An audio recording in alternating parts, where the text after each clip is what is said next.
ಈ ಥರ ಎಲ್ಲ ನಿಮ್ಮದು ರೌಡಿ ಸೈಡ್ ಕ್ಲೋಸ್ ಆಗಿದೆ, ನೀವು ಆಮೇಲೆ ಫ್ರೀ ಆಗಿ ಮತ್ತೆ ಸ್ಟಾರ್ಟ್ ಮಾಡ್ತೀರಿ ಗುಂಡಾಗಿರಿ. ಈ ಥರ ಮಾಡಬಾರ್ದು. ಯಾರು ನಿಮಗೆ ವಾರ್ ಮಾಡಿದ್ದೀವಿ ಸಿವಿಲ್ ಕೇಸಲ್ಲಿ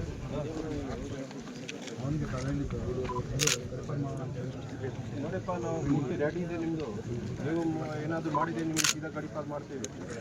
ಮುಂದೆ ಬರಲಿಕ್ಕೆ ಸಾಧ್ಯ ಆಗಲ್ಲ, ಅಲ್ಲೇ ಇರಬೇಕಾಗತ್ತೆ. ಯಾದಗಿರಿ ಬೀದರ್ ಆ ಕಡೆ ಹೋಗ್ಲಿಕ್ಕೆ ಇಷ್ಟ ಇದೆಯಾ? ಜಮೀನು ಗಲಾಟೆದು ಕಾನೂನು ಪ್ರಕಾರ ಬಗೆಹರಿಸಿರಲ್ಲ. ಜಮೀನು ಗಲಾಟೆದು ನೀವು ಗಲಾಟೆ ಹೇಗೆ ಮಾಡ್ತೀರಾ?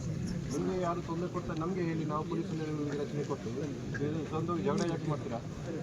ನೆಕ್ಸ್ಟ್ ಯಾವುದೇ ಕಂಪ್ಲೇಂಟ್ ಬಂದರೆ ನಿಮಗೆ ಗಡಿ ಪಾಡು ಮಾಡ್ತಿದ್ವಿ ಸರ್. ನಮ್ಮದು ರೆಡಿ ಇದೆ ಪ್ರಪೋಸಲ್ ಎಲ್ಲ.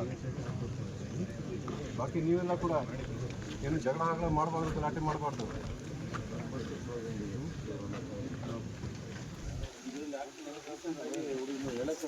ಹರ್ಷ ಮತ್ತು ಉಪೇಂದ್ರ. ಹರ್ಷ ಯಾರು? ಉಪೇಂದ್ರ. ಉಪೇಂದ್ರ ನವೀನ್ ಒಂದೇ ಕೇಸ್ ಇದೆ.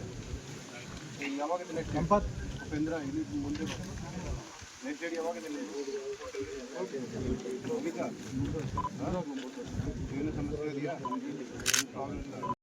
ಕಟಿಂಗ್ ಸ್ವಲ್ಪ ಏನು ಜೋಕರ್ ಥರ ಕಟಿಂಗ್ ನಿಮಗೆ ಭಾಳ ಚೆನ್ನಾಗಿ ಕಾಣ್ತದೆ. ನೀನು ಸಾಹೇಬ್ರು 11 ದಿವಸದಲ್ಲಿ 12 ಏನು ಸಮಸ್ಯೆ ಇದೆಯಾ? ಯಾಕೆ ತೊಂದರೆ ಕೊಡ್ತೀವಿ ಜನರಿಗೆ? ನೀನು ನೋಡಿ, ಯಾರ್ಯಾರು ನಾವು ಸಾರ್ಟೇಜ್ ಮಾಡ್ತಾಯಿದ್ದೀವಿ, ವಾಶ್ ಮಾಡ್ತಾಯಿದ್ದೀವಿ. ಯಾರು ಏನಾದರೂ ಗಲಾಟೆ ಮಾಡಿದ್ದಾರೆ, ಏನಾದರೂ ಖರ್ಚು ಮಾಡಿದ್ದಾರೆ, ಮತ್ತೆ ಸೀದಾ ಕಳಿಸ್ತೀನಿ ಜೈಲಿಂದ ಹೊರಗಡೆ. ನೆಕ್ಸ್ಟ್ ಸುಧಾರಣೆ ಆಗಲ್ಲ, ಗುಂಡಾಕಿ ಹಾಕಿ ಹೊರಗಡೆ ಕಳಿಸ್ತೀವಿ. ಮತ್ತೆ ಸುಧಾರಣೆ ಆಗಿ ನೆಕ್ಸ್ಟ್ ಕ್ರಮ ತಗೊಳ್ತೀವಿ. ನಿಮ್ಗೆ ಗೊತ್ತಿದೆ. ಹಾಂ, ಹೀಗೆ ಕೂಡ ಮುಂದದು ಮತ್ತೆ ಸುಧಾರಣೆ ಆಗಲ್ಲ, ನಿಮಗೆ ಆಗಲ್ಲ. ಮುಂದಿನ ನಿಮಗೆ ಕ್ರಮ ತಗೋಬೇಕಾಗತ್ತೆ. ನೀವು ಮುಖ ಮಾಡಿ ಬರ್ತೀರಾ?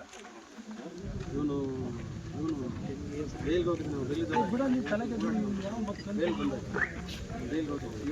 ಯಾರು ಸೋಷಿಯಲ್ ಮೀಡಿಯಲ್ಲಿ ವಿಡಿಯೋ ಹಾಕ್ತಾರಲ್ಲ, ಅವರನ್ನು ಮತ್ತೆ ಸೋಷಿಯಲ್ ಮೀಡಿಯಾದಲ್ಲಿ ವಿಡಿಯೋ ಹಾಕ್ಸ್ಬೇಕು. ನಾವು ಮಾಡಬಾರ್ದು ಈ ಥರ. ಸೋಷಿಯಲ್ ಮೀಡಿಯಲ್ಲಿ ನೀನು ಯಾರು ಸ್ಟಂಟ್ ಹಾಕಿ ಸ್ಟಂಟ್ ಮಾಡಿ ಇದು ಮಾಡಿದ್ರನ್ನ, ನೀವು ಮತ್ತೆ ನಿಮ್ಮ ಮೇಲೆ ಕೇಸ್ ಆಗುತ್ತೆ.